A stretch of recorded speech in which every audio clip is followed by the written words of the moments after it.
नमस्कार. श्री स्वामी समर्थ. रामकृष्ण हरी. स्वागत आहे माझ्या YouTube चॅनेलवर.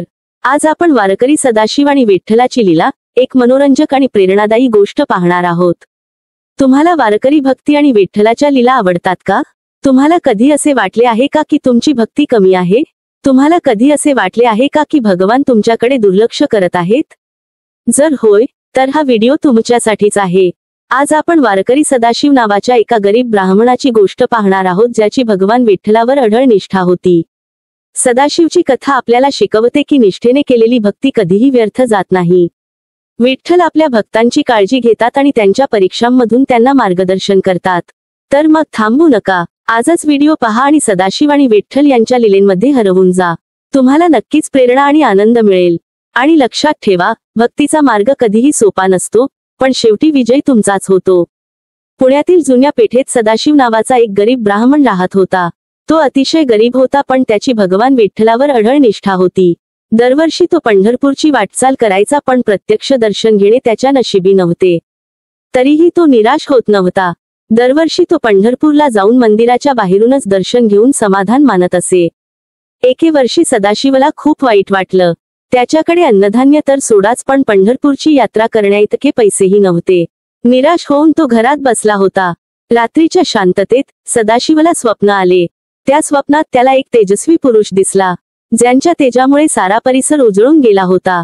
त्या पुरुषाने सदाशिवला प्रेमाने विचारले, सदाशिव, तू पंढरपुरात येत नाहीस का? गरिबीने हताश झालेला सदाशिव आत्मविश्वास कमी करून म्हणाला, माझी गरिबी तुम्ही पाहिली नाही? माझ्याकडे यात्रेसाठी पैसे नाहीत. मी कसे पंढरपूरला पोहोचू शकतो? तेजस्वी पुरुष हसला आणि त्याने सदाशिवला आश्वासन दिले, तुम्ही निष्ठेने या. मी तुमची व्यवस्था करतो. मला तुमच्या भक्तीची कदर आहे. सदाशिवला तेजस्वी पुरुषाच्या शब्दांमध्ये प्रचंड शक्ती जाणवली. त्याला विश्वास बसला की विठ्ठल त्याच्या सोबत आहेत आणि त्याची काळजी घेतील. पुरुषाच्या आश्वासनाने सदाशिवला आनंद झाला आणि त्याला पंढरपुरात जायची इच्छा अधिकच प्रबळ झाली. दुसऱ्या दिवशी सकाळी सदाशिव निश्चयाने पंढरपूरच्या वाटेवर निघाला. सदाशिवला विठ्ठलावर पूर्ण विश्वास होता की ते त्याची काळजी घेतील आणि त्याला सुरक्षितपणे पंढरपुरात पोहोचवतील. आणि खरंच, वाटेत त्याला अजिबात त्रास झाला नाही. जसजसे तो पंढरपूर जवळ येत होता, तसतशी त्याच्या मनोभावना अधिकच उत्फुल्ल होत होती. आणि मग पंढरपूर जवळ पोहोचल्यावर त्याला एक अद्भुत घटना घडली. एक श्रीमंत माणूस त्याला भेटला आणि त्याला घोडागाडी दिली. घोडागाडीने त्याला थेट मंदिराजवळ नेले. मंदिराकडे जाताना त्याला वाटेत एका स्त्रीने त्याला सुंदर फुलांची माळ दिली.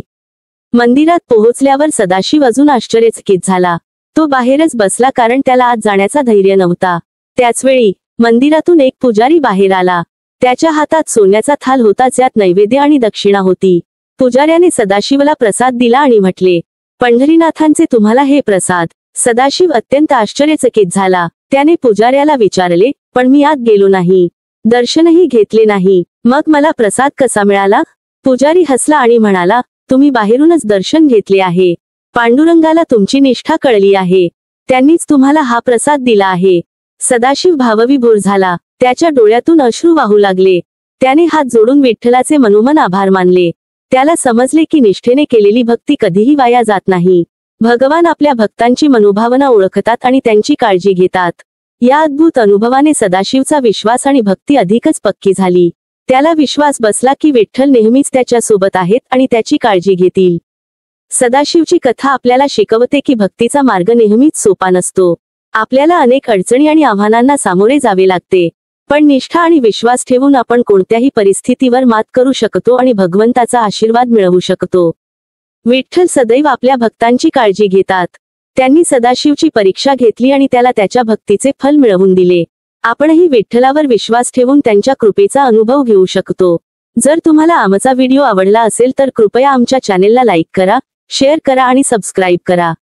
आमच्याशी कनेक्ट राहा, जेणेकरून तुम्ही आमच्या आगामी सर्व व्हिडिओचा आनंद घेऊ शकाल.